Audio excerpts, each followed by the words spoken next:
Hello everyone, and now I am not afraid to admit that the Five Nights at Freddy's franchise is one of my favorite horror franchises ever. I have been a fan of this franchise ever since the beginning, and I have watched many videos about the lore and about the story of the FNAF games, and today I want to talk about the original game that started it all. I think this game is still really good, and going back after everything we know nowadays is great, and the game is still pretty scary in my opinion. Now, I know a big complaint used against FNAF is that you sit in an office and wait to be scared, wait to be jump scared, but to me that adds to the horror of this game. Unlike other horror games, you cannot move, you cannot even run away, you have to stay in one place and try your best to survive.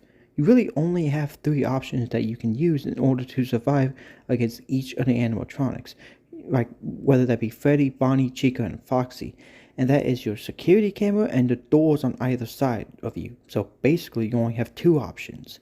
The fact that these are the only thing you have to quote unquote defend yourself is absolutely terrifying, and hearing the sounds of the pizzeria as the animatronics are moving around coming for you is haunting and nerve-wracking. Every night when you start, you will get a call by a phone guy who gives you a bit of lore and information that's helpful, like telling you to keep an eye on Pirate Cove to make sure Foxy doesn't come out. If any of the animatronics reach your office, you have a very small window to close the door so they cannot get in. However, this will use power. You only have a certain amount of power, so you need to make sure you don't run out, which can be difficult, especially when they are right at your door, especially in the later nights.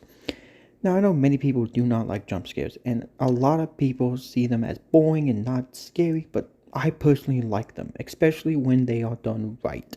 Now, I mentioned this in my video about Slender the Arrival, but I personally think if the game does everything else right, and where you're already unsettled and scared just by the setting and atmosphere alone, then the jump scares can work, and FNAF does this perfectly. The setting of the pizzeria with not being able to move and having to watch your power usage while animatronics are moving towards you is unnerving. It's very unsettling. You hear noises, you hear Freddy laughing, and then by the time a jump scare happens, you're already on edge because of the setting, and the gameplay also works with this, and I love this.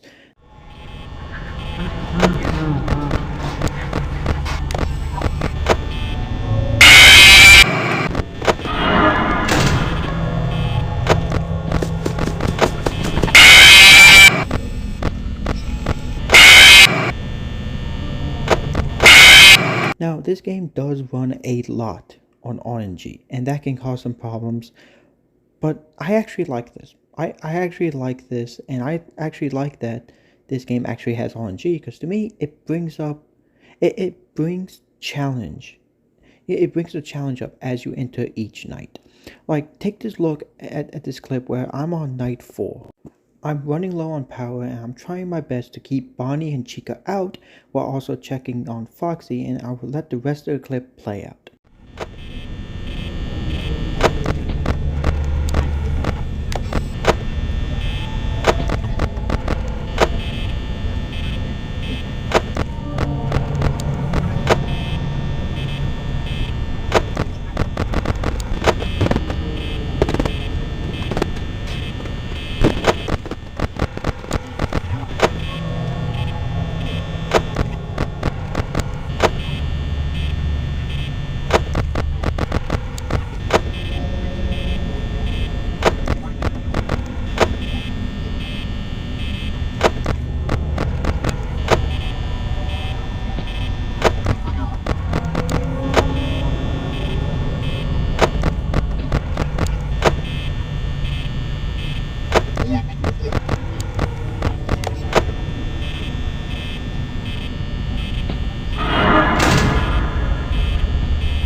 I ran out of power and I was so close to losing, but then it became 6 a.m. saving me, and I loved that. That feeling I got from moments like this is honestly why I like RNG and why I love that this game has it, because that feeling I had when I won and made it to 6 a.m., I feel like I wouldn't have felt otherwise. Here's another clip of me beating Night 5, and now I have died many times at 5 a.m. by up until this point and by running out of power, but this time I got lucky.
I don't think that I would have had the same feeling I did if it wasn't for the RNG that this game has, and it's honestly why I love this game and Five Nights at Freddy's in general.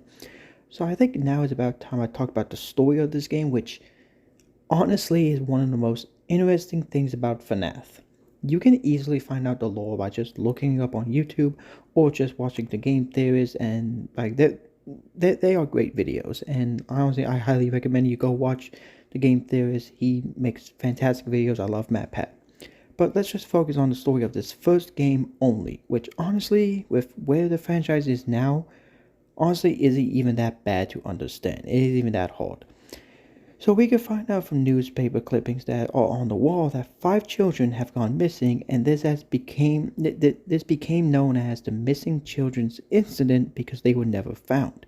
The restaurant that you are a security guard at is called Freddy Fazbear's Pizza, and after a while of the kids going missing, the customers would start complaining about the animatronics smelling bad, hinting at the fact that the 5 missing kids were actually killed and stuffed into the animatronics. And the terrible smell came from the kids' rotting corpses inside of the animatronic suits. They would then possess the animatronics and try to get to your office and attack the player. Fungi will mention that they are only allowed to walk around at night, and they used to be able to walk during the day until the bite of 87 happened, which caused them to no longer be allowed to free roam during the day. So you survive 5 nights with every night getting harder, and during the 4th night, Fungi is actually killed by one of the animatronics, so we don't get a phone call from him on night 5, but we make it to the end of the week and we get paid.